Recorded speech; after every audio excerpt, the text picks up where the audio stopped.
Crop Talk on Market Journal is supported by Nebraska's soybean farmers and their checkoff.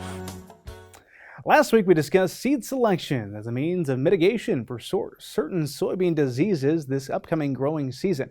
Another thing that soybean producers might be taking into consideration this time of year are seed treatments. We discussed this topic with UNL plant pathologist Mangel to get his insights on that topic. Today we're going to talk about seed treatment considerations. Of course, this time of year it's cold, kind of miserable out. We can look forward to the upcoming growing season. There's some important things to talk about here.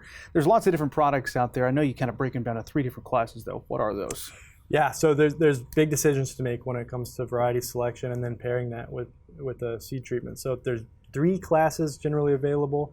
There's fungicides, there's nematicides, and then insecticides. And oftentimes you'll have mixed products as well on a seed treatment. So when it comes to paying for seed treatment, you want to know the field history to really know what you want to combat here in the upcoming growing season. Shed a light on that topic. Yeah, well, with disease management, it's always going to be specific to a given disease. So knowing that field history, knowing what's in that field is going to help guide that decision when making that investment in a seed treatment. We've talked about it before, but that's the importance of testing during the year. Producers have access to some resources there, right? Yeah. If you know you've got a problem in your field or you suspect something that's worthwhile to make that investment and getting a proper diagnosis. And one place you can contact to get that diagnosis is the UNL Plant and Pest Diagnostic Clinic. And for really reasonable rates, they can identify exactly what you're dealing with, so you can make the proper investment in a seed treatment or variety selection in the following year. So back on seed treatment considerations in 2023, one of the important things to note is this is really for early season control only, right?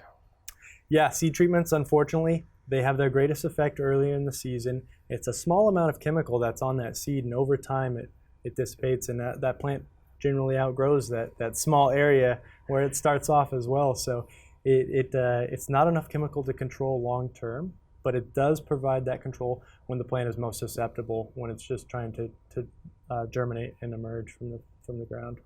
Does it always pay? It doesn't always pay. So unlike variety selection with traits, this is an added cost. So it's going to be an extra investment that you've got to make. And if you're planting in the perfect conditions and you don't have disease pressure or insect pressure, it might not pay. So it's something to consider. Generally, the most beneficial conditions are going to be when you're planting into risk areas. Those would be cool soils, compacted areas, or in soybean production, for example, or just areas with a history of disease. Another time these might pay is when you're already starting off with reduced seeding rates. Soybean has a strong ability to compensate from losses in the early season.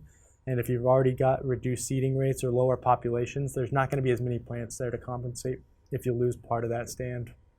I think what I'm hearing, Dylan, is that it's not a blanket approach. One seed treatment does not blanket all of your acres, right? Talk about the difference there. No, so chemicals are always going to be specific to the pathogen you're dealing with. So you need to know exactly what you're dealing with, first of all. And then different chemicals are going to have different levels of effectiveness. So one tool that we have available for selecting seed treatments or comparing them is the Nebraska EC130 Guide for Weed, Disease, and Insect Management in Nebraska. Now this publication, it's available for purchase through Nebraska Extension. It's got weed management information, plant disease information, and then insect information as well. We've also included prices in the 2023 version that's about to come out. So it's a great place to start when you want to make comparisons between potential treatments. That is a great resource. Another great resource is some of the local folks on the ground selling those products. Yep. Yeah, if you think you've got an issue, always talk to your local advisors, see what they've got to offer. If nothing else, just mention what you're dealing with and see what they have that can help. Dylan, as always, good stuff. Thank you very much. Thanks for having me.